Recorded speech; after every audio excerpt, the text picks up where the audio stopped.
అందుకనే వీళ్ళ ముగ్గురు గురించి ఎక్కువ రాశారు. అయితే యెహోషాపాతు చాలా మంచి రాజు, చాలా మంచి రాజు.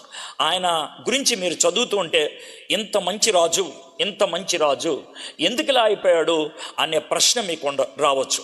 చాలా గొప్ప రాజు, దేవుడు కోపగించుకున్నాడు ఆ రాజుని. చాలా మంచి రాజు, దేవుడు ఇష్టపడలేదు. చివరికి వచ్చేటప్పటికి దేవుడు తిట్టించాడు వేరు ప్రవక్తల్ని పంపించి. ఎందుకనంటే ఒక మాట మేము ముందు పెడతాను, అది ఆయన జీవితంలో ప్రవేశించింది. ఏంటనంటే కాంప్రమైజ్ అంటే రాజీ పడటం. రాజీ పడటం అంటే రైట్ అబౌట్ టర్న్ తిరగటం కాదు. అంటే రాజీ పడటం అంటే ఇలా తిరగటం కాదు.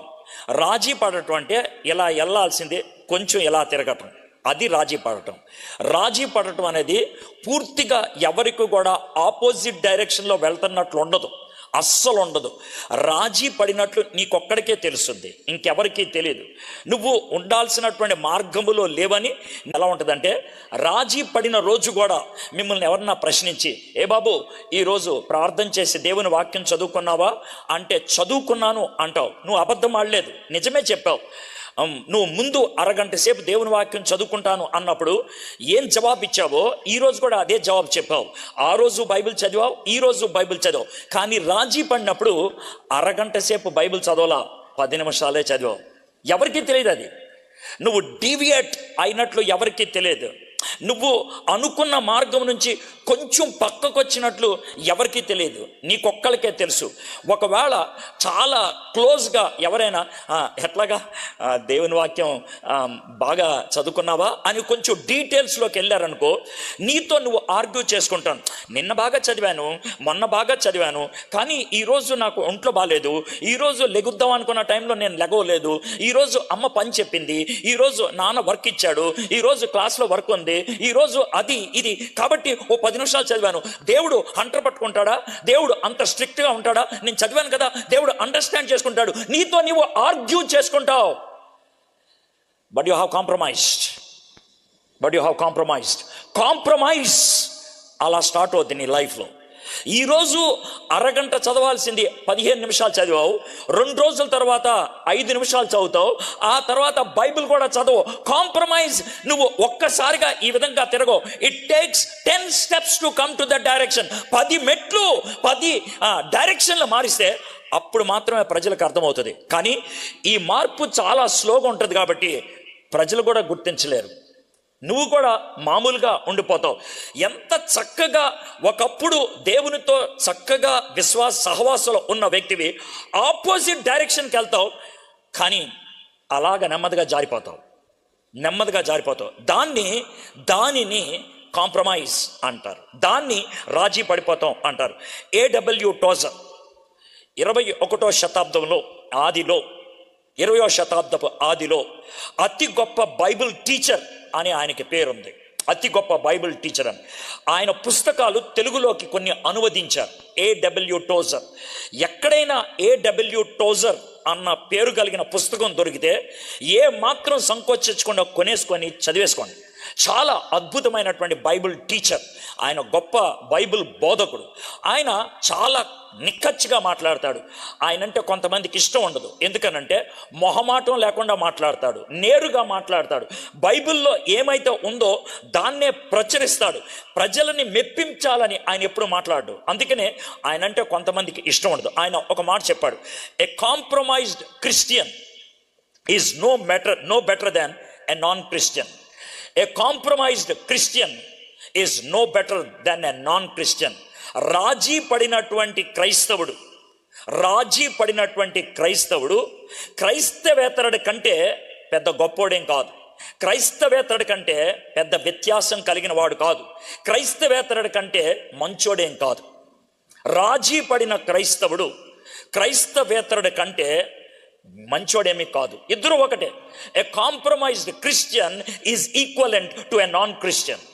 రాజీ పడినటువంటి క్రైస్తవుడు క్రైస్తవేతరుడితో సమానం అని చెప్తారు. సరే, ఈ యెహోషాపాతు అనే రాజుగారి గురించి బైబిల్లో 2 చోట్ల ప్రస్తావించాడు.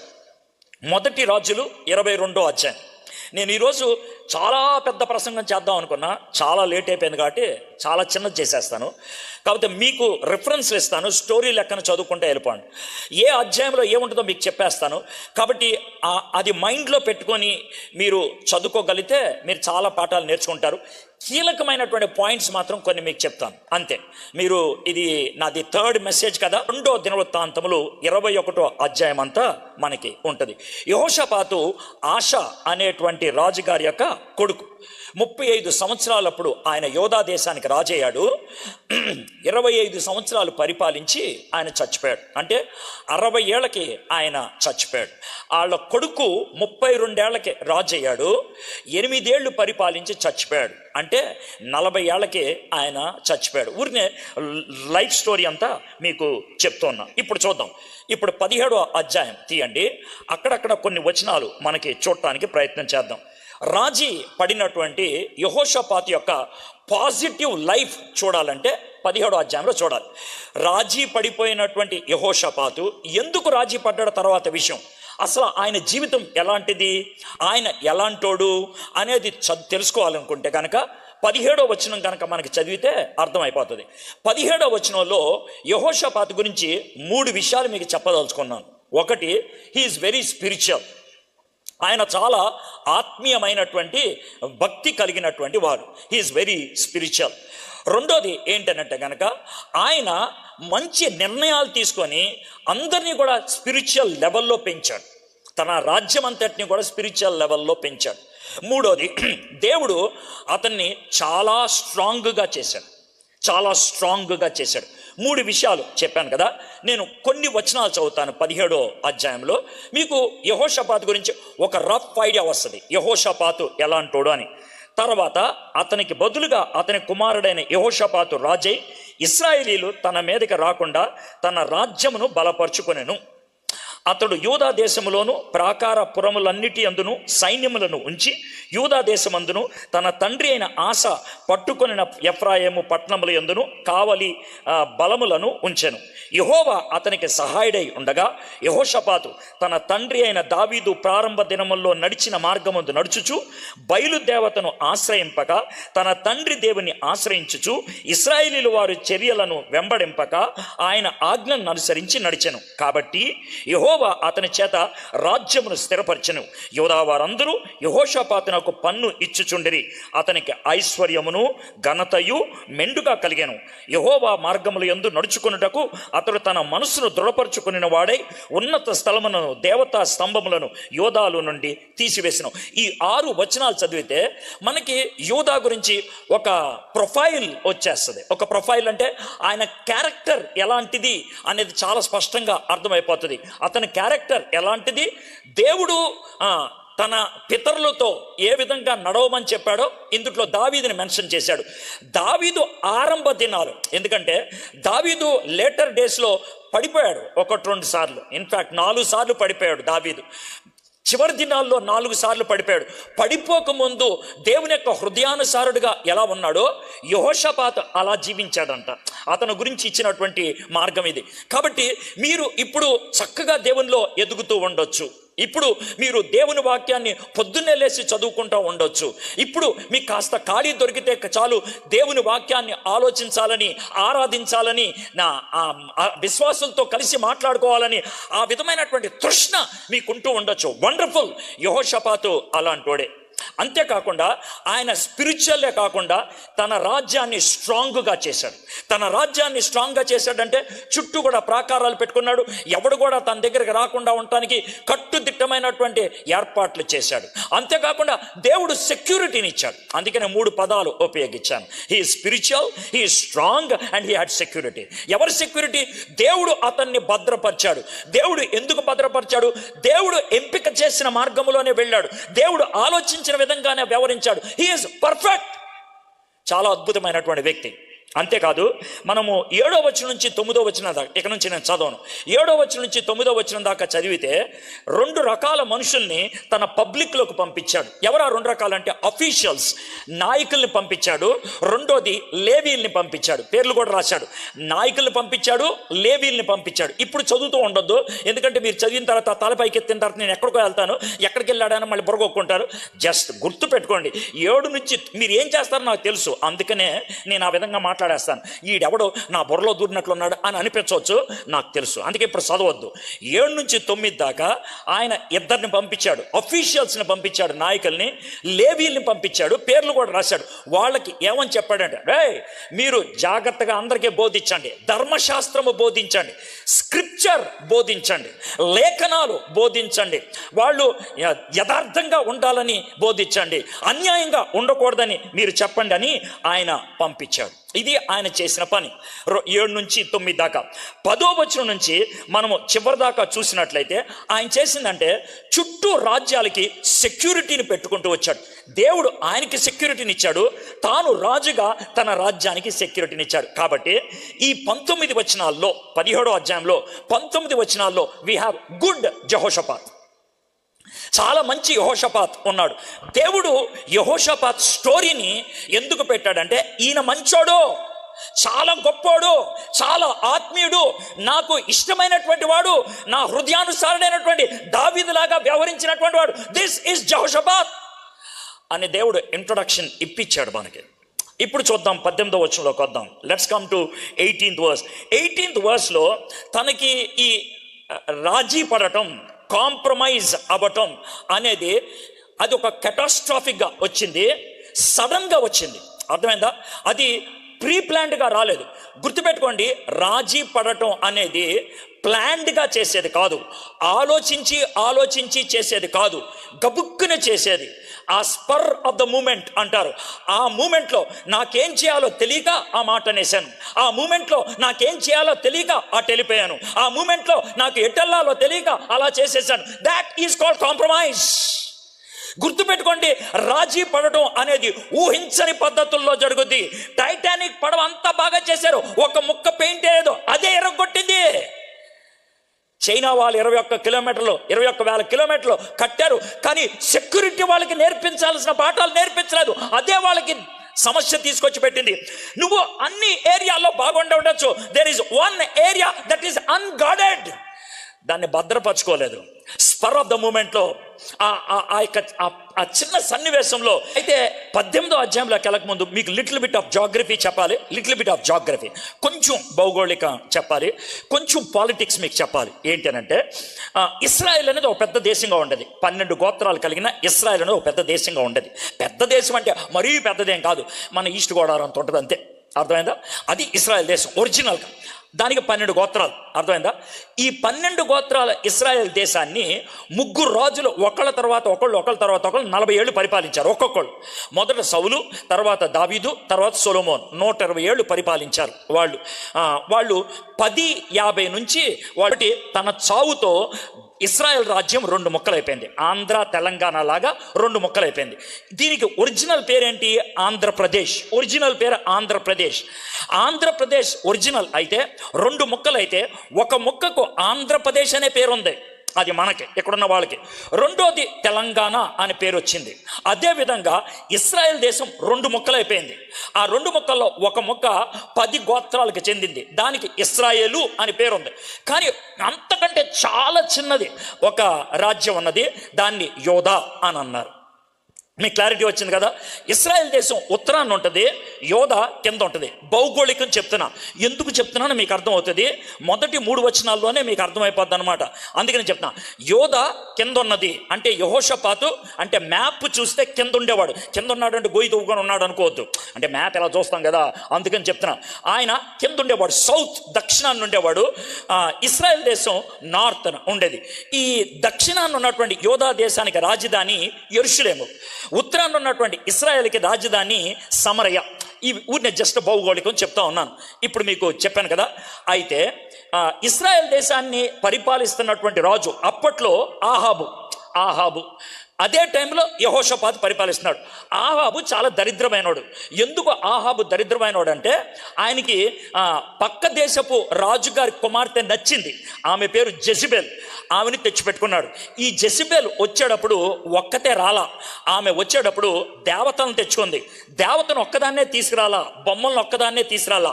ఆ దేవతలకి ఎలా పూజలు చేయాలని కొంతమంది పూజారుల్ని, కొంతమంది ప్రవక్తల్ని తెచ్చిపెట్టుకుంది. దేవుణ్ణి తెచ్చింది, అషేరా అనే దేవతని తెచ్చిపెట్టుకుంది. ఇది జెసిబెల్ తెచ్చుకున్నటువంటి పని. అయితే ఆహాబు జెసిబెల్ని ప్రేమించాడు కాబట్టి, జెసిబెల్కి వ్యతిరేకించలేడు కాబట్టి ఆయన కూడా సరే ఇక్కడ గుడి కట్టుకోండి, సరే ఇక్కడ గుడి కట్టుకోండి, సరే ఇక్కడ గుడి కట్టుకోండి అంటే ఇశ్రాయేల్ దేశం అంతా కూడా బయలు దేవతలకి గుళ్ళు కట్టేశారు. ఇది పరిస్థితి. కానీ యెహోషాపాతు మాత్రం యోధా దేశంలో ఎక్కడైనా సరే వేరే వాళ్ళకి గుళ్ళు కడితే అవి పగలగొట్టేశాడు. ఇది 17వ అధ్యాయంలో మనం చూస్తాం. మీకు ఒక పిక్చర్ ఇస్తా ఉన్నాను. అయితే 18వ అధ్యాయం మనం చూద్దాం. మొదటి వచనం. తనకు అంటే ఎవరు? యెహోషాపాతుకి తనకు ఐశ్వర్యమును ఘనతయు అధికముగా కలిగిన తర్వాత యెహోషాపాతు అంటే చాలా ఘనత వచ్చేసింది, చాలా ఉన్నత స్థాయికి వచ్చేసాడు, అధికంగా తనకి సెక్యూరిటీ వచ్చేసింది, అధికంగా లెవెల్లో పెరిగిపోయాడు. ఏం జరిగిందో చూడండి. యెహోషాపాతు ఆహాబుతో వియ్యముంది. ఆ మాట మీరు అండర్లైన్ చేసుకోండి. ఆహాబుతో వియ్యముంది. వియ్యం అందటం అంటే మీకు అర్థమైందో లేదో నాకు తెలియదు. ఆహాబు చాలా కుయుక్తిగా యెహోషాపాతు మీదకి వచ్చాడు. కుయుక్తిగా వచ్చాడు అని అంటానికి ఎలా అంటే ఆయన గన్ను పట్టుకొని రాలేదు, ఆయన కత్తి పట్టుకొని రాలేదు, ఆయన డాలు అవి పట్టుకొని రాలేదు, ఆయన గుర్ర మీద రే చూసుకుందాం అని రాలేదు. ఆయన దండలు పట్టుకొని వచ్చాడు, పువ్వులు పట్టుకొని వచ్చాడు, కాయలు పట్టుకొని వచ్చాడు, స్వీట్లు పట్టుకొని వచ్చాడు, ఆయన తెల్ల జెండా పట్టుకొని వచ్చాడు. కాబట్టి ఇశ్రాయేల్ రాజు ఇలాగొచ్చాడు కదా అని రండి సార్ రండి సార్ రండి సార్ అంటే కౌగిలించేసుకున్నాడు యెహోషాపాతు, ఆహాబు. ఇద్దరు కౌగిలించుకోవటం తప్పేం కాదు, పలకరించుకోవటం తప్పేం కాదు. ఎదురు బదురు కూర్చున్నారు. కూర్చొని ఉంటే ఆహాబు యెహోషాపాతుతో మాట్లాడుతున్నాడు. ఆహాబు యెహోషాపాతు గురించి ఆలోచించాడు. అబ్బా, ఇంత సెక్యూరిటీ కలిగినటువంటి రాజ్యం, ఇంత శక్తివంతమైనటువంటి సైన్యం, ఇంత మంచి రాజు, దేవునితో చక్కటి సంబంధం కలిగినటువంటి రాజు, వీడితో నేను యుద్ధం చేస్తే నేను ముక్కలైపోతా, వీడితో యుద్ధం చేస్తే నేను గెలవలేను, వీడు నా మీద ఎప్పుడైనా యుద్ధం చేస్తే నన్ను తుచ్చంగా చేసేస్తాడు. కాబట్టి వీడితో ఒక్క పని చేస్తే బాగుంటుంది అనుకున్నాడు. ఏమంటే రాజుగారు చెప్పండి సార్, మీరు పెద్ద దేశానికి రాజు, నేనేదో చిన్న దేశానికి రాజు. అది కాదండి, ఈ రాజు అయినా మీరు గొప్ప రాజు అండి. మీ యొక్క పేర్లు మా దేశం అంతా వినబడుతుందండి. మీరు తీసుకున్నటువంటి నిర్ణయాలు మా వాళ్ళంతా కూడా గౌరవిస్తున్నారండి. మీరు చేసినటువంటి పనులు మా వాళ్ళందరికీ కూడా ఎంతో ఎంతో ఇష్టంగా అనిపించిందండి. అందుకే మిమ్మల్ని పలకరిద్దామని వచ్చాం. చాలా వందనాలండి. ఏమండి, ఎంత మంచి రాజు, ఎంత మంచి రాజు, ఎంత మంచి రాజు. మీ కొడుకులు ఇంకెంత మంచి వాళ్ళు అండి అనండి. చాలా థ్యాంక్స్ అండి, చాలా థ్యాంక్స్. ఏమండి, ఎంత మంచి రాజు, మీ కొడుకులు ఎంత మంచోళ్ళు కదా. నీ పెద్ద కొడుకుని నా కూతురికి ఇచ్చి చేసుకోవాలని ఆశగా ఉందండి అని అంటే మనోడు ఉబ్బి తబ్బిపోయి స్పర్ ఆఫ్ ద మూమెంట్లో ఓకే అన్నాడు. ఓకే, మీలో చాలామంది కుర్రీలు ఇదే మాట అంటారు. ఏమండి, అతను సడన్గా అడిగేశాడండి, నేను నో అనలేకపోయానండి. ఆమె సడన్గా నన్ను అడిగిందండి. ఒక ఆడదొచ్చి అడిగినప్పుడు మనం రెస్పాండ్ కాకపోతే కనుక మన మగతనానికే పెద్ద క్వశ్చన్ మార్క్ అండి. అందుకే ఓకే అనేసానండి. స్పర్ ఆఫ్ ద మూమెంట్లో కాంప్రమైజ్, స్పర్ ఆఫ్ ద మూమెంట్లో కాంప్రమైజ్. ఫ్రెండ్స్ వచ్చి అడిగారండి, కాదని లేకపోయానండి, వెళ్ళిపోయానండి. ఫ్రెండ్స్ నన్ను చాలా నీచంగా మాట్లాడి సవాలు చేశారండి, కాబట్టి పౌరుషంగా నేను వెళ్ళిపోయానండి. పౌరుషంగా. మీలో చాలామంది స్పర్ ఆఫ్ ద మూమెంట్, ఆ ఒక్కసారి అని వెళ్ళారు. కానీ మీకు ఒక మాట చెప్తాను చూడండి, మొదటిసారి వెళ్ళటం అనేది కాంప్రమైజ్. మొదటిసారి వెళ్ళటం అనేది కాంప్రమైజ్. మొదటిసారి కొంచెం డీవియేట్ అవటం అనేది కాంప్రమైజ్. రెండోసారి వెళ్ళటం అనేది కాంప్రమైజ్ కాదు. పడిపోయావు, నువ్వు కమిట్ అయిపోయావు. మొదటిసారి కాంప్రమైజ్, రెండోసారి కమిట్. మొదటిసారి నిన్ను బతిమలాడతారు, రెండోసారి బతిమలాడరు. ఏరా అని అంటారు. బస్ అది ఎక్కడికైనా సరే మీకు ఏ విధంగా రా అన్నది వినబడిందో నాకు తెలీదు. నేను రా అంటే ఏ పిక్చర్ నీ గుండెల్లోకి వచ్చిందో నాకు తెలియదు. What ever the picture might be, what ever the situation might be, మొదటిసారి కాంప్రమైజ్, రెండోసారి కాంప్రమైజ్ కాదు, కమిట్. అందుకే కొంచెం దూరం వెళ్ళిపోయిన వాళ్ళు ఏమని చెప్తారు అంటే, అన్నా నేను కమిట్ అయిపోయాను అన్న, దీనికి కమిట్ అయిపోయాను. ఎలా బయట రావాలో అర్థం కావట్లేదన్నా. ముందు కాంప్రమైజ్ అయ్యావు, తర్వాత కమిట్ అవుతావు. అందుకే ఈరోజు మీకు చెప్తున్నటువంటి మాట, ఈరోజు దేవునితో ఉండాలి అని కమిట్ చేసుకొని బయటికి వెళ్తున్నావు కాబట్టి ప్రతిరోజు ప్రభా, is there an unguarded place నా జీవితంలో, నా యొక్క యాటిట్యూడ్స్లో, నా యొక్క చూపుల్లో, నాకున్నటువంటి పరిస్థితుల్లో, ఈజ్ దేర్ అన్ అన్గార్డెడ్, నాయన సెక్యూరిటీ లేదు ఏదైనా ఉందా? ప్లీజ్ మీరు ప్రొటెక్ట్ చేయండి, మీరు నాకు సహాయం చేయండి. Ask God. బహుశా యెహోషాపాత్ అడగలేదేమో అప్పుడు.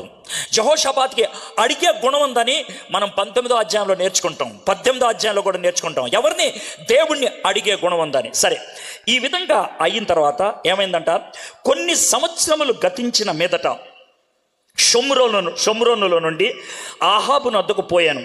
ఆహాబు అతని కొరకును అతని వెంట వచ్చిన జనుల కొరకును అనేకమైన గొర్రెలను పశువులను కోయించి తనతో కూడా రామాత్ గిల్గాత్ మీదకి పోవుటకు అతన్ని ప్రేరేపించను. తెలుగు బైబిల్లో కొన్ని సంవత్సరములు గతించిన మీదట షోమ్రోనులో నుండి ఆహాబు నొద్దకు పోయెను అని ఉంది. ఇంగ్లీష్ బైబిల్లో ఏమనుంటుందంటే he went down to Samaria అని ఉంటుంది. Vent down. మీ కింద కొంచెం జాగ్రఫీ చెప్తానన్నాను. కింద యెరూషలేము ఉంటుంది, పైన సమారియా ఉంటుంది. ఈరోజు మనం యెరూషలేము నుంచి సమారియా, అప్పట్లో ఉన్నటువంటి సమారియాకి వెళ్ళాలి అంటే, ఇప్పుడు దాన్ని సమారియా అనరు, వేరే అంటారు, అర్థమైంది. అక్కడికి వెళ్ళాలంటే 60 కిలోమీటర్లు. ఒకవేళ ట్రాఫిక్లో మనం ప్రయాణం చేస్తే 1 hour 7 minutes, 1 hour 8 minutes పడుతుంది. ఇందాక గూగుల్ మ్యాప్లో ఒకవేళ నేను ఇప్పుడు కనుక కారులో వెళ్తే ఎంత టైం పడుతుందని లెక్కేశాను, 1 hour 17 minutes చూపించింది. ఇప్పుడు ఈరోజు ట్రాఫిక్ మధ్యలో ఎంత టైం పట్టుద్ది అని అంటే అంతసేపు చూపించింది. అయితే అప్పట్లో వాళ్ళు బహుశా 2 days నడిస్తే వెళ్ళిపోయేవాళ్ళేమో. 2 days వాళ్ళు 2 రోజులు నడిచి యెరూషలేము నుంచి సమారియాకి వెళ్ళాడు. అయితే మ్యాప్ ప్రకారం అయితే పైకి వెళ్ళాలి. బైబిల్ ఏమని చెప్తుందంటే ఆయన పైకి వెళ్ళా, కిందకి దిగాడు. He went down. కాంప్రమైజ్ అయిన తర్వాత మనం ఎంత దూరం వెళ్ళినా అది గోయింగ్ డౌనే. రాజీ పడిన తర్వాత ఎంత దూరం వెళ్ళా, the more you walk after compromise, the more you are getting deviated. గుర్తుపెట్టుకోండి, ఇప్పుడు మొదట్లో ఇది మెయిన్ రోడ్డు, దాని నుంచి మొదట్లో కొంచెం డీవియేట్ అయ్యావు. మొదటి దినాన్న మెయిన్ రోడ్డుకి నువ్వు డీవియేట్ అయిన రోడ్డుకి అడిగే ఆ విధంగా కొంచెం ముందుకెళ్తే 1 గంట తర్వాత అది కిలోమీటర్ అవుతుంది, గంట తర్వాత కిలోమీటర్ అవుతుంది, రోజు తర్వాత 40 కిలోమీటర్లు అవుతుంది. You cannot come back. మనోడు చాలా దూరం నడుచుకుంటూ వెళ్ళిపోయాడు. అందుకని ఈ మాట రాశాడు, కొన్ని సంవత్సరములు గతించిన మీదట, కొన్ని ఇయర్స్ అయిపోయినాయి, ఆ యొక్క జర్నీలో డీవియేషన్, ఎడబాటు చాలా దూరం అయిపోయింది. ఆహాబు అతని కొరకును అతని వెంట వచ్చిన జనుల కొరకును అనేకమైన గొర్రెలను పశువులను కోయించి తనతో ఆహాబు ఎంత గొప్పడో చూడండి. ముందేమో వెయ్యంకి రమ్మన్నాడు. అయ్యా, నా కూతురు నీకు ఇస్తాను, నీ కొడుక్కి, బాగుంది. నెక్స్ట్ భోజనానికి వస్తారా అని అడిగాడు. పరిగెత్తుకుంటూ వచ్చాడు. డై, యెహోషాపాత్ గారు వస్తున్నారా, యోధా దేశానికి రాజు, మంచి గొర్రెలను కోయండి. రే, ఆయనతో ఎంతమంది వస్తున్నారా? రాజుగారు, మాకు వచ్చిన సమాచారం బట్టి 46 మంది వస్తున్నారు. రే, 46 మంది వస్తున్నారు, మనం ఖచ్చితంగా 10 మందికి ఒక గొర్రె, మనం 4 గొర్రెలు వేసేద్దాం, 4 గొర్రెల్ని. రే, మంచి భోజనం బాగా పెట్టాలి. బిర్యానీ పెట్టేశారు వాళ్ళకి. బిర్యానీ మనోడు తినేస్తా ఉన్నాడు. ముందేమో మెచ్చుకొని నా కూతుర్ని కొడుకేరిస్తా అన్నాడు. రెండోసారి భోజనం పెట్టి బాగా తింటా ఉంటే, రే రాజుగారు కొంచెం డ్రింక్ పట్టండి రే. డ్రింక్ తాగుతూ ఉంటే, రాజుగారు ఏం లేదు, ఈ రామాత్ గిల్గాత్ మీద మనకు చిన్న ఫైట్ ఏర్పడింది, నేను ఒక్కడనే వెళ్ళిపోయి చేసేయగలుగుతాను అనుకోండి, అంటే మీరు ఉన్నారు కాబట్టి పెద్దోళ్ళు ఏంటో మిమ్మల్ని అడగాలనిపిస్తుంది, మనతో పాటు వారికి వస్తారేంటి అని అడిగాడు. అని అంటే, అయితే చూడండి యెహోషాపాతు గారి యొక్క డయల్ 3వ వచనం. ఇశ్రాయేలు రాజు అయిన ఆహాబు యోధా రాజు అయిన యెహోషాపాతును చూచి, నీవు నాతో కూడా రామాతు గిల్గాతునకు వచ్చదవా అని అడగగా, యెహోషాపాతు, నేను నీ వాడను, నా జనులు నీ జనులు, మేము నీతో కూడా యుద్ధమునకు వచ్చదమని చెప్పాను. అయిపోయిందిగా. చూసారా ఎంత క్లీన్గా డీవియేషన్ కనబడుతుందో? By the way my friends, నేను పెద్ద ఏం చేయాల, బైబిల్ చదివాను, వరుసగా చదువుకుంటూ వచ్చానంతే, నేను ఇంకేం చేయాల. నాకు 17వ అధ్యాయంలో యెహోషాపాత్ చాలా గొప్ప కనబడ్డాడు. 18వ అధ్యాయంలోకి వచ్చేప్పటికి కాంప్రమైజ్ చాలా స్పష్టంగా కనబడుతుంది. ముందు వియ్యంకి వెళ్ళాడు, తర్వాత భోజనంకి వెళ్ళాడు, తర్వాత యుద్ధంకి వెళ్తున్నాడు. Do you understand? 3 స్టెప్పులు కనబడుతుందా? ముందు బియ్యంకి వెళ్తే ఎవడు తప్పట్టాడు, భోజనంకి వెళ్తే ఎవడు తప్పట్టాడు, యుద్ధంకి వెళ్తే అయిపోయింది. You are into the playground. అప్పుడు ప్రభువా అని అంటే ఏం జరుగుద్ది? మనోడు అదే పని చేశాడు. యుద్ధ భూమిలోకి వెళ్ళటానికి డిసైడ్ అయిపోయిన తర్వాత, రాజుగారితో చట్టాపట్టా వేసుకొని వెళ్ళిపోవడానికి డిసైడ్ అయిపోయిన తర్వాత మనోడు ఒక నిర్ణయం తీసుకున్నాడు. అదేంటో మీకు చెప్తా. అదేంటో మీకు చెప్పకముందు మీరు చేసే పని అంటే చెప్తాను. అమ్మాయికి కమిట్ అయిపోతావు, అబ్బాయికి కమిట్ అయిపోతావు, మెసేజ్లు ఎన్నో వెళ్ళిపోయినాయి, ఐ లవ్ యూలు చెప్పేసుకున్నావు, వాట్సాప్ మెసేజ్లు వెళ్ళిపోయినాయి, అంతా వెళ్ళిపోయిన తర్వాత సార్ ఇది దేవుని చిత్తమో కాదో కొంచెం తెలుసుకోవాలన్నాను సార్. అప్పుడు అడుగుతావు. కమిట్ అయిన తర్వాత ఏంట్రా నువ్వు అడిగేది? కమిట్ అయిపోయిన తర్వాత ఏంట్రా నువ్వు అడిగేది? ఎంత దూరం వచ్చిన తర్వాత నువ్వు అడిగేదండి. సార్ ఆమె కూడా క్రిస్టియనే, ఆయన కూడా క్రిస్టియనే, మేము ఇద్దరం కూడా విశ్వాసం కాబట్టి పెళ్లి చేసుకొని మంచి పరిచర్య చేద్దాం అనుకుంటున్నామండి. బాగుందిరా, నీ ప్లాన్ బాగుంది, అది నీ ప్లాను, అది నీ ప్లాన్, నీ ప్లాన్. అప్పుడు నేను ప్రార్థన చేస్తా, అప్పుడు నేను దేవుని చిత్తం తెలుసుకుంటా, అప్పుడు మా మమ్మీ డాడీ ఓకే అంటే పెళ్లి చేసుకుంటా. ఏంటి తొక్కలో డైలాగు?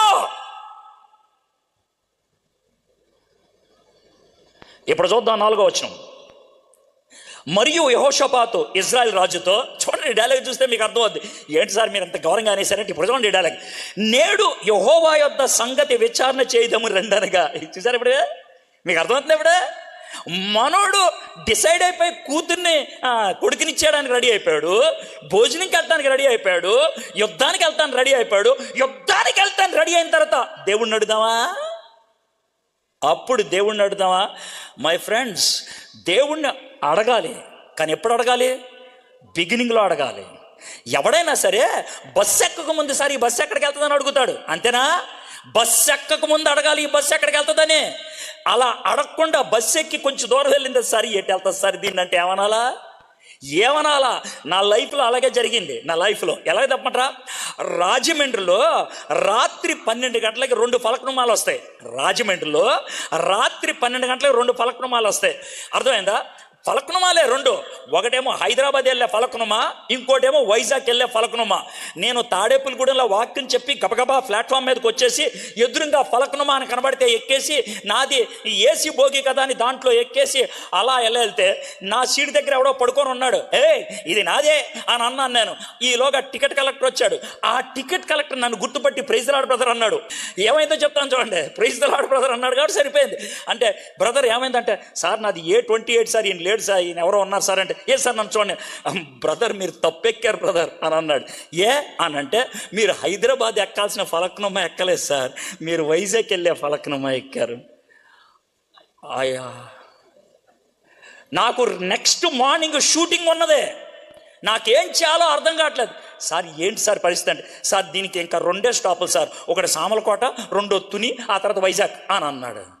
ఇక ఏం చేయాలో అర్థం కావట్లా. సార్ మీరు సామర్లకోటలో కనుక దిగిపోతే నాకు ప్రాబ్లం వస్తుంది సార్, ప్లీజ్ సార్ మీరు సామర్లకోటలో దిగిపోవాలి. సార్ మీరు సామర్లకోటలో దిగిపోకుండా వైజాగ్ వెళ్ళాలంటే ఏం చేయాలి సార్ అని అన్నా. అంటే ఏమి లేదు సార్, సామర్లకోట నుంచి మీరు వైజాగ్ ఒక టికెట్ ఇస్తే నేను మీకు ఉన్నటువంటి దాన్ని బట్టి నేను మీకు బర్త్ ఇస్తాను, మీరు వైజాగ్ వెళ్ళిపోయేప్పుడు ఏమన్నా చేయొచ్చు సార్ అన్నాడు.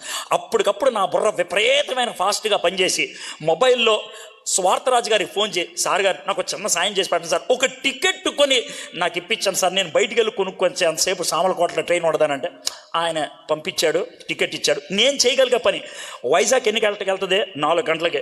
వైజాగ్లో నా ఫ్రెండ్కి ఫోన్ చేసి, రే కొంచెం నా కారు మీద ఇమీడియట్గా ఎయిర్పోర్ట్కి తీసుకెళ్ళవా, 6 గంటలకు ఫ్లైట్ ఉందిరా, దాన్ని ఎక్కి హైదరాబాద్ వెళ్ళిపోతాను అని హైదరాబాద్ వెళ్ళిపోవడానికి టికెట్ బుక్ చేసుకున్నా, వెళ్ళిపోయాను.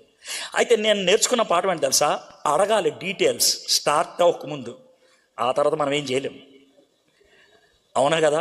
కాబట్టి when you begin a journey, ఒక ప్రయాణం మొదలవుతున్నప్పుడు, అది ఏ ప్రయాణమైనా, నువ్వు చదివే కోర్స్ అయినా, నువ్వు కలిగి ఉండేటువంటి సంబంధమైనా, నువ్వు కలిగి ఉండేటువంటి ఫ్రెండ్షిప్ అయినా, anything in this world ask in the beginning. కొంచెం దూరం వెళ్ళిన తర్వాత అడుగుతా, అది భక్తి, అది ప్రేమ అనొద్దు. మీలో కొంతమంది ఆ విధంగా చాలా దూరం వెళ్ళి ప్రార్థన చేసి, ఏమ్మా ప్రార్థన చేసావా అంటే చేసా అని అంటారు. అది ఎప్పుడు చేశారో చెప్పరు.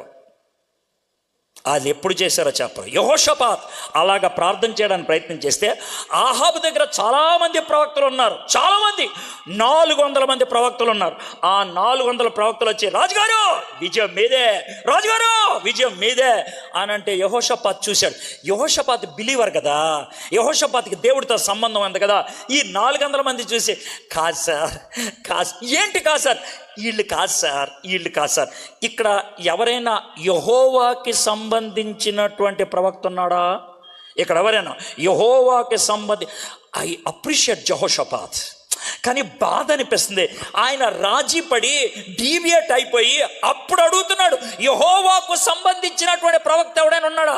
ఒక్కడున్నాడు సార్, ఆడి పేరు మేకాయ. వాడు దరిద్రుడు సార్. ఎందుకు సార్ యెహోవా ప్రవక్త అన్నారు, దరిద్రుడు అంటాడు.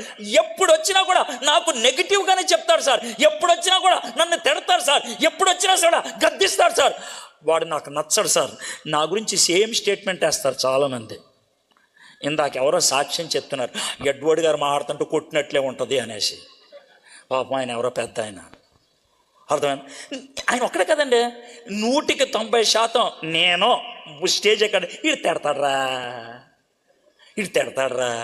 వాక్యం మరి అలాంటిది, నేను ఏం చేయను? వాక్యం అలాంటిది, వాక్యం ఏముందో అది బోధిస్తున్నా. నేను ఏమన్నా సొంతగా ఏమని చెప్పాను? ఇక్కడ ఉన్నదే కదా చెప్పింది.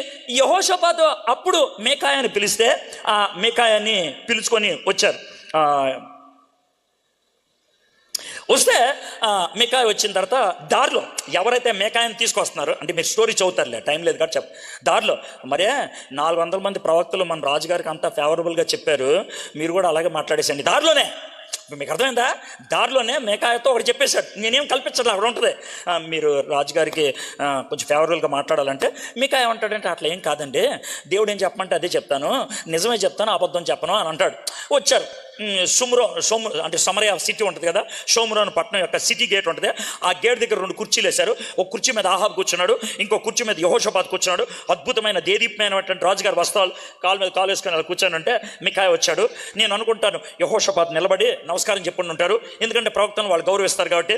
రాజుగారు మీరు కూర్చోండి, దేవుడు నాకేం చెప్పాడో అదే చెప్తాను సార్ అని అన్నాడు. చెప్పయా రాజుగారు, మీరు యుద్ధానికి వెళ్తే గెలుస్తారు సార్ అని అన్నాడు. ఎవరితో? యెహోషాపాత్తో.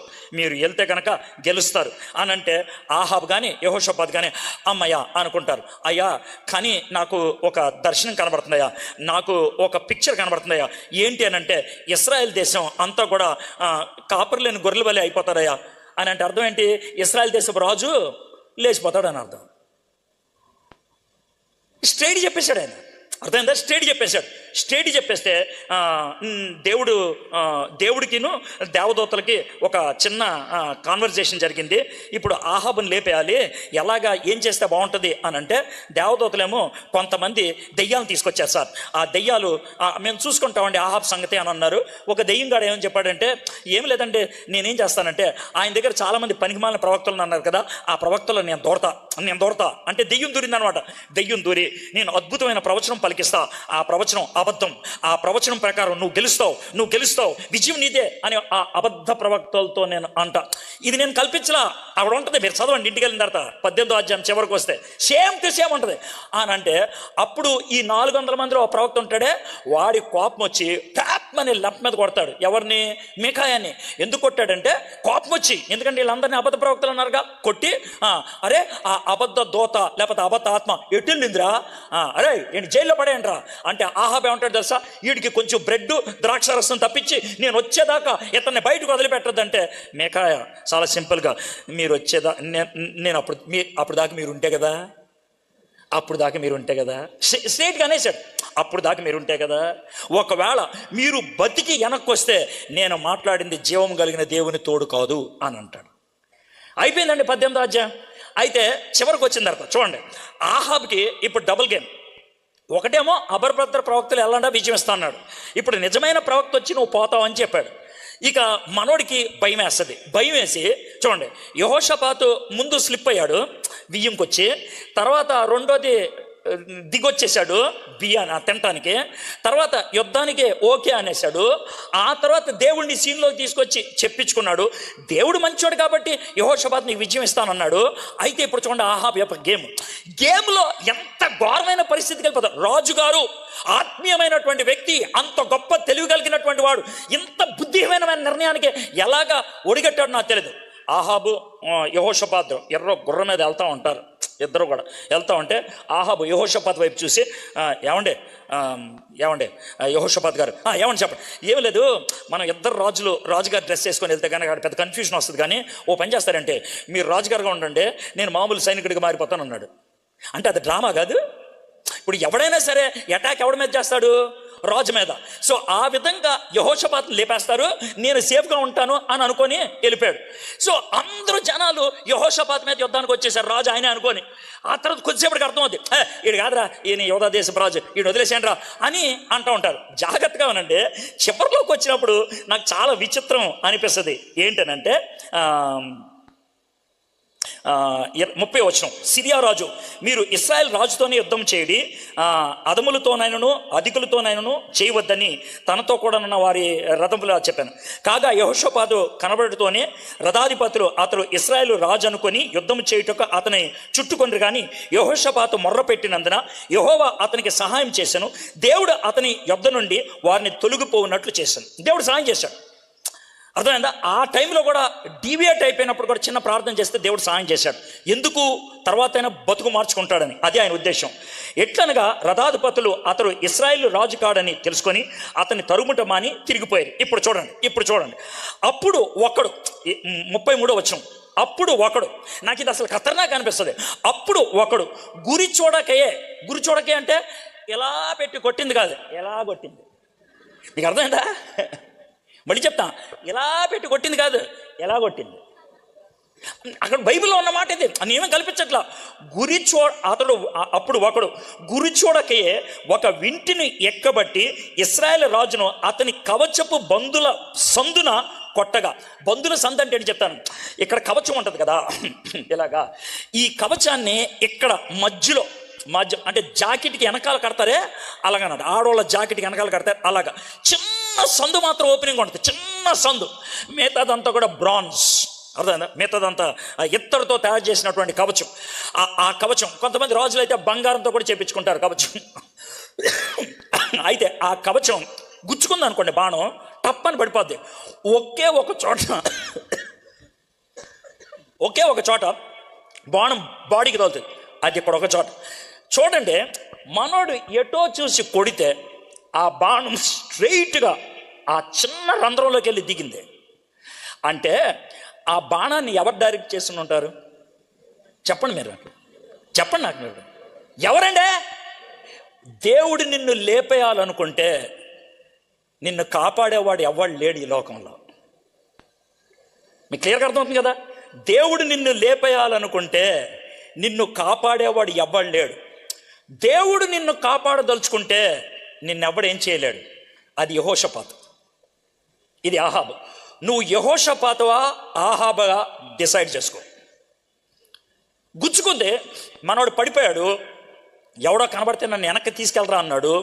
ఆ రోజు సాయంత్రానికి ఆహాబు చచ్చిపోయాడు. 18వ అధ్యాయం అయిపోయిందండి. స్టోరీ లాగా వెళ్ళిపోతున్నాం కదా, కాంప్రమైజ్ అనేది చూడండి. ఇప్పుడు 19వ అధ్యాయం. దేవుడు తన్ని ఎలాగ తిట్టాడో చూద్దాం. కొంతమందికి ఈ వాక్యం నేను తిట్టినట్లు ఉండొచ్చు, కానీ అది కూడా ఎందుకు వచ్చిందో మీకు చెప్పాలి. 19వ అధ్యాయం. యూదా రాజైన యెహోషాపాతు ఏ ఉపాయమును చెందకుండా యెరూషలేమునందుండు తన నగరునకు తిరిగి రాగా దీర్ఘదర్శి అంటే ప్రవక్త హనానీ కుమారుడు నగు యెహూ అతన్ని ఎదుర్కొనబోయి రాజైన యెహోషాపాతుకు ఈలాగూ ప్రకటన చేశాను. నీవు భక్తిహీనులకు సహాయం చేసి యెహోవా శత్రువులకు స్నేహితుడివైతే కదా, అందువలన యెహోవా సన్నిధి నుండి కోపము నీ మీదకి వచ్చును. ఆయన చెప్పినటువంటి మాట ఏంటి తెలుసా? అన్నా నువ్వు శత్రువులతో బియ్యంకి వెళ్ళావన్నా, దేవుని యొక్క శత్రువులతో చేతులు కలిపావన్నా, నువ్వు అక్కడికి వెళ్ళావు. ఆ మాట మళ్ళీ చెప్తాను చూడండి. ఏమన్నాడు తెలుసా? యెహోషాపాతుకి ఇలాగ ప్రకటన చేశాను, నీవు భక్తిహీనులకు సహాయం చేసి యెహోవా శత్రువులకు స్నేహితుడు వైతివి కదా, యెహోవా శత్రువులకు స్నేహితుడు వైతి కదా, ఇందువలన యెహోవా సన్నిధి నుండి కోపము నీ మీదకి వచ్చును, దేవుడు కోపం నీ మీదకి వస్తుంది అని భయపెట్టాడు. 3వ వచనం నుంచి చివరి దాకా 11వ వచనం దాకా, చాలా చిన్న అధ్యాయం ఇది, 19వ అధ్యాయం చివరి దాకా ఈయన చేసిన పని ఏంటంటే మళ్ళీ దేవుని వాక్యం బోధిస్తాడు, మళ్ళీ ప్రజల్ని పంపిస్తాడు. రే మనం జాగ్రత్తగా ఉండాలిరా, మనం తప్పు చేసాంరా, జాగ్రత్తగా ఉండాలిరా అని చెప్పాడు. చూడండి, కాంప్రమైజ్ ఒకసారి అయ్యాడు, దేవుడు బుద్ధి చెప్పాడు, సెటరైట్ అయిపోయాడు. ఇప్పుడు 20వ అధ్యాయానికి వద్దాం. 20వ అధ్యాయం ఖతర్నాక్ ఉంటుంది సార్, ఖతర్నాక్ ఉంటుంది. ఎలా అంటే 20వ అధ్యాయం స్టోరీ కూడా నేను చదవట్లేదు, జస్ట్ చివరిలో కొన్ని వచనాలు చదువుతాను. ఇప్పటికే నేను మొదలుపెట్టి 40 నిమిషాలు అయిపోయింది. ఓకే, ఆయన కబురు పెడతారు ఒకరోజు, రాజుగారు యోర్దాన్ నది అవట్ల 3 రాజులు తన సైనికులందరినీ సిండికేట్ చేసుకొని కలుపుకొని సముద్రం అంత విస్తారంగా సైనికులు వచ్చేసారు సార్ అని అంటారు.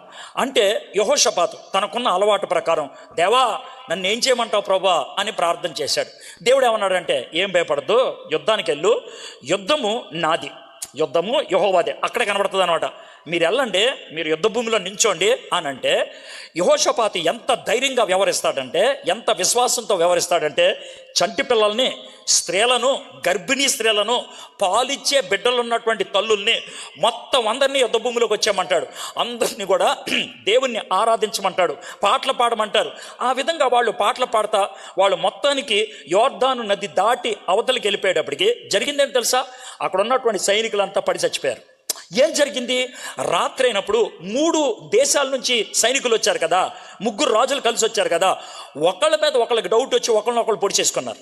మీకు అర్థమైంది కదా, ఒకళ్ళనొకళ్ళు పొడి చేసుకున్నారు. అంటే చైనా, ఆఫ్ఘనిస్తాన్, పాకిస్తాన్ కలిసి వచ్చారనుకో ఇండియా మీదకి యుద్ధానికి, చైనా వాడు ఆఫ్ఘనిస్తాన్ అని పొడి చేశాడు, ఆఫ్ఘనిస్తాన్ పాకిస్తాన్ అని పొడిచాడు. ఈ విధంగా ఒకళ్ళనొకళ్ళు పొడి చేసుకొని మొత్తం అందరూ చచ్చిపోయారు.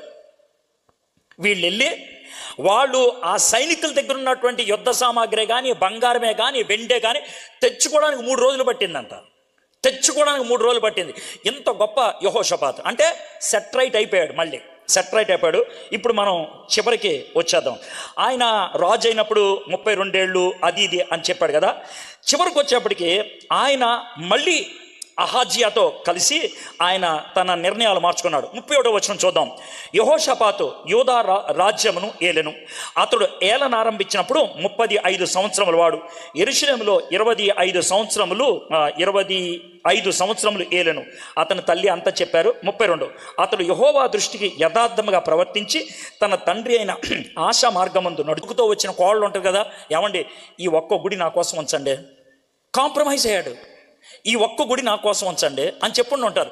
కాబట్టి కాంప్రమైజ్ అవ్వటంతో ఆ విధంగా జరిగింది. తర్వాత ఏమైంది, యెహోషాపాతు చేసిన కార్యములన్నిటిని గురించి హనానీ కుమారుడైన యెహూ రచించిన గ్రంథములను రాయబడి ఉండెను.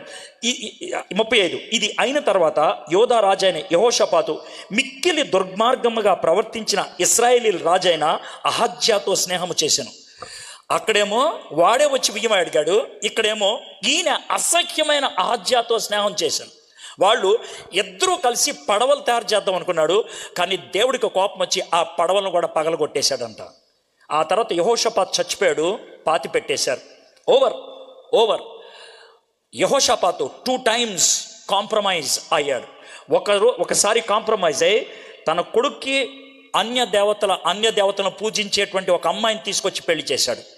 తర్వాత సెటరైట్ అయ్యాడు, కానీ ఏమి లాభం, అప్పుడు కూడా మళ్ళీ జారిపోయాడు. ఇది మనము యెహోషాపాతు గురించి. అయితే క్విక్గా 21వ వచనం. తన కొడుకు యెహోరాము రాజు అయ్యాడు, వాళ్ళ నాన్నగారు చచ్చిపోయిన తర్వాత. ఆయన రాజు అయిన తర్వాత ఆయన వాళ్ళ నాన్నగారి పద్ధతిలో జీవించలేదంట, వాళ్ళ మామగారి పద్ధతిలో జీవించాడు. ఎవరు? ఆహాబు తరపున. ఆహాబు ఏ విధంగా చేశాడో ఈయన కూడా అదే విధంగా చేశాడు. అప్పుడు దేవుడు ప్రవక్తను పంపించి ఏమన్నాడు తెలుసా, రే నిన్ను అసలు దేవుడికి లేపేయాలని కోపం ఉందిరా, కానీ దావీదు సింహాసనం అందు దేవుడు దావీదుకు చెందినటువంటి వ్యక్తిని ఒకరిని కూర్చోపెట్టాలి అనేటువంటి ఒక నిబంధన చేసుకున్నాడు కాబట్టి నువ్వు ఇంకా ఉన్నావురా, లేకపోతే ఎప్పుడో లేపేసేవాడు అని చెప్పి ఏమంటాడు తెలుసా, నీకు రోగం వస్తుంది, నీకు భయంకరమైన రోగం వస్తుంది, ఆ రోగంతో నువ్వు చచ్చిపోతావు. అంటే మీరు వివరణలోకి వెళ్తే జాగ్రత్త వినండి. కడుపుకి ఏదో రోగం వచ్చిందంట, క్యాన్సర్ లాంటిది ఏదో రోగం వచ్చింది. ఆ రోగం వస్తే బైబిల్లో ఇచ్చిన వివరణ, పేగులు బయటకు వచ్చేసి పడి చచ్చిపోయాడంట రాజు. ఆ విధంగా రాజుగారు పేగులు బయటకు వచ్చేసి చచ్చిపోతే రాజుగారిని కాల్చినట్లు కాల్చలేదంట. రాజుగారికి చేసేటువంటి అంత్యక్రియలు చేసినట్లు అతనికి చేయలేదంట. దావీదు యొక్క పురములో ఆయన్ని సమాధి చేయలేదంట, బయట పడేశారు. కనీసం గౌరవప్రదమైనటువంటి అంతం లేదు. కారణం ఏంటంట, నాన్నగారు కాంప్రమైజ్ అయ్యారు, కొడుకు పూర్తిగా కాంప్రమైజ్ అయిపోయాడు. ఫ్రెండ్స్, కాంప్రమైజ్ అవ్వద్దు. ప్రతిరోజు చాలా జాగ్రత్తగా ఉండాలి. ఈరోజు నేను దేవునికి ఇవ్వాల్సిన సమయం ఇచ్చానా? ఈరోజు దేవుని మాట నుంచి ఒక సత్యాన్నైనా నేను తెలుసుకోగలిగానా? ఈరోజు దేవుడు నాకు వాక్యం నుంచి ఏం మాట్లాడాడు? Please don't compromise your time with God every day. ప్రతిరోజు అది కనుక మీరు గాడ్ చేసుకోకపోతే, if you don't guard your soul, if you don't guard your heart, నీ యొక్క హృదయాన్ని, నీ యొక్క ప్రాణాన్ని దేవుని వాక్యం అనే కవచంతో ప్రతిరోజు కప్పకపోతే యు విల్ కాంప్రమైజ్. బద్ధకము, లేజినెస్, ఇప్పుడు కాదులే, ప్రొక్రాస్టినేషన్, వాయిదాలు, ఆల్ దిస్ ఆర్ కాంప్రమైజ్. అది మన జీవితంలోకి రానివద్దు. ఫ్రెండ్స్, రాజీ పడకుండా జీవించడానికి నిర్ణయించుకోవాలి మనం. దానియేలు జీవితంలో అదే చూస్తాం. రాజీ పడటానికి ఇష్టపడలేదు, చావుకు తెగించాడు కానీ రాజీ పడలేదు. He was willing to die but రాజీ పడలేదు. షడ్రక్, మెషక్, అబేద్నెగో చావటానికి తెగించారు but they are not willing to die. దేవుడు దాన్ని అభినందించారు. మై ఫ్రెండ్స్, రాజీ పడని జీవితాన్ని జీవించడానికి ఒక చిన్న నిర్ణయం తీసుకుందాం. తలంచండి, కళ్ళు మూసుకోండి, చిన్న ప్రార్థన చేసుకొని ముగించుకుందాం.